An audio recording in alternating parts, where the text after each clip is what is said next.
Assalamualaikum warahmatullahi wabarakatuh. Nama saya Ralf Nabil Protugus.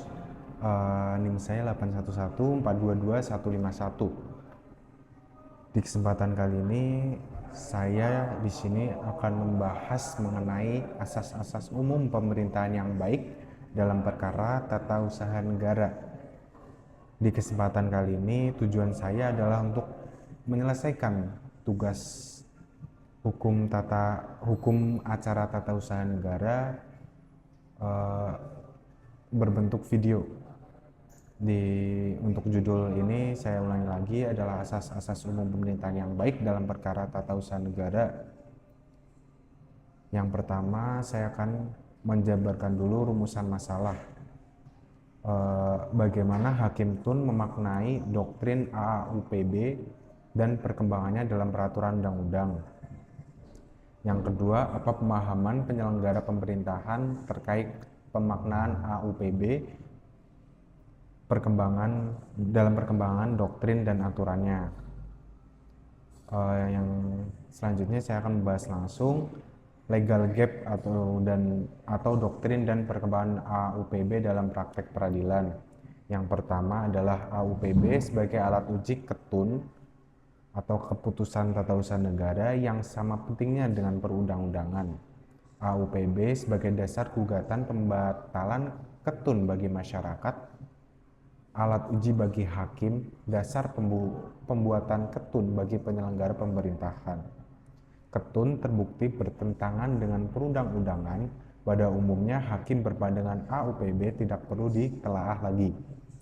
Yang kedua, adanya pertentangan peraturan perundang-undangan atas terbitnya ketun sebagai argumentasi pokok.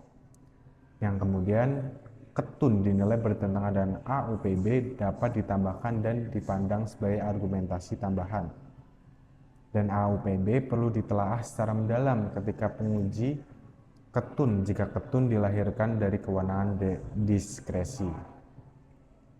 Bahasan selanjutnya adalah ragam pemaknaan dan penerapan AUPB. Yang pertama, keragaman dan sebaran AUPB dalam sejumlah peraturan perundang-undangan tidak disertai dengan indikator yang jelas dan masing-masing jelas atau masing-masing asas. Yang kedua, jurisprudensi atau doktrin tentang AUPB seringkali tidak digunakan sebagai pedoman rujukan bagi pejabat tun dalam membuat ketun atau hakim dalam penerapan AUPB. Yang ketiga, jurisprudensi yang dapat memberikan arahan mengenai penerapan AUPB belum dikodifikasi secara baik sehingga tidak mudah bagi hakim untuk menelusurinya. Yang keempat, pejabat tun tidak terbiasa memedomani putusan hakim tun sehingga kesalahan yang serupa dalam pembuatan ketun masih sering terjadi. Yang selanjutnya, pembahasan selanjutnya adalah faktor yang mempengaruhi gap. Yang pertama, perspektif hakim atau penyelenggara pemerintahan masih dominan dipengaruhi oleh pendekatan norma tertulis. Yang kedua, hakim menjadikan UUAP 2014 sebagai pedoman sebagai asas penting yang harus dipedomani oleh penyelenggara pemerintahan dalam menjalankan kewenangannya. Bila ketun bertentangan dengan AUPB, maka masyarakat memiliki alasan yang kuat untuk menggugatnya. Yang ketiga, sebagian hakim masih memiliki paradigma UU Petun pada tahun 1986 berpandangan bahwa AUPB adalah pedoman atau asas yang tidak tertulis sehingga kedudukannya sebagai sumber hukum dipandang tidak memiliki kekuatan tingkat yang kuat. Yang terakhir, penggugat seringkali hanya menempatkan AUPB sebagai alasan tambahan dalam gugatannya tanpa disertai dengan argumentasi yang jelas terkait AUPB yang didalilkan. Dalam pembahasan selanjutnya saya akan menjelaskan mengenai deskripsi putusan kepegawaian studi kasus pada putusan nomor 5/G/2009/Petun/Kupang. Dalam analisis ini ada 3. Yang pertama Margarita Salean SC, Kepala Seksi Pengelolaan Arsip Statis Unit Kerja Kantor Arsip dan Perpustakaan Kota Kupang, berpangkat golongan ruang penata 3, melawan pemerintah Kota Kupang. Objek gugatannya adalah surat keputusan wali kota Kupang nomor BKD 862-046A-B-1/2009 tanggal 28 Januari 2009 tentang menjatuhkan hukuman disiplin berupa pembebasan dari jabatan Saudari Margarita Salean SE. Penggugat dianggap lalai dalam melaksanakan tugas sebagai koordinator entry data untuk tenaga teknis sehingga berakibat pembatalan NIP atas nama Sanji Apriani Sine Sajana SSOS. Dalam analisis putusan ini, selanjutnya adalah majelis hakim menimbang bahwa tergugat melanggar peraturan pemerintah nomor 30 tahun 1980 tentang peraturan disiplin pegawai negeri sipil dan asas keterbukaan dalam AUPB. Penggugat menyatakan bahwa tergugat melanggar pasal 15 ayat 2, pasal 9 peraturan pemerintah nomor 30 tahun 1980. Majelis hakim tidak melakukan pembuktian terhadap dalil penggugat atau di luar yang didalilkan penggugat, yakni asas kepastian hukum atau non-diskriminasi dan tertib penyelenggaraan pemerintah, melainkan melakukan pengujian terhadap asas keterbukaan. Dalam putusan ini terdapat kata yang berupa menimbang bahwa asas keterbukaan atau biasa disebut asas fair play pada umumnya dimasukkan sebagai asas formal dalam pembentukan suatu keputusan tata usaha negara, yang berarti agar pejabat tata usaha negara memberikan kesempatan kepada masyarakat untuk memperoleh informasi yang benar dan adil, bahkan sekaligus berkesempatan memberikan suatu respon atau suatu informasi yang kurang jelas atau tidak benar, sehingga dapat memberikan kesempatan yang luas untuk menuntut kebenaran dan keadilan.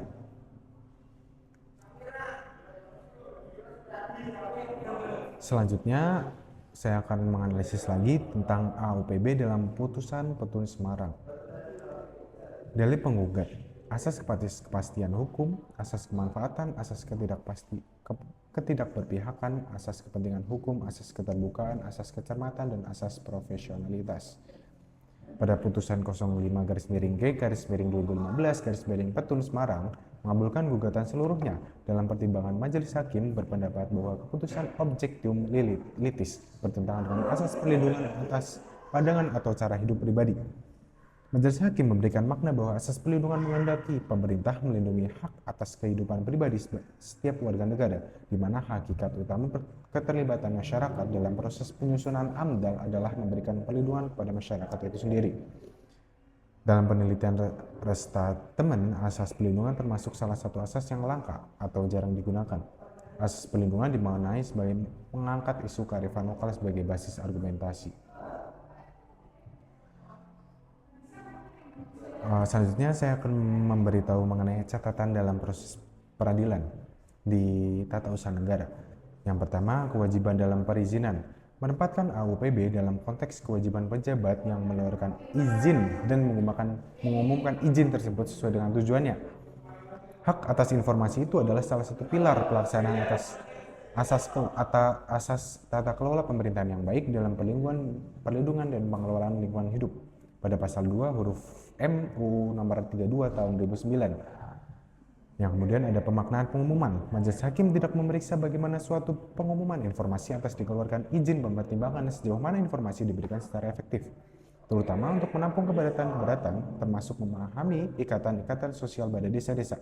Yang selanjutnya ada hakim tidak pula mengembangkan interpretasi sistematik, teologis, dan historis, sehingga putusan terlihat kurang memadai dalam memaksimalkan keaktifan hakim untuk menggali data dan informasi yang relevan. Tentunya ini tidak sejalan dengan asas hakim aktif yang dianut dalam peradilan tata usaha negara. Yang selanjutnya ada mengawal putusan.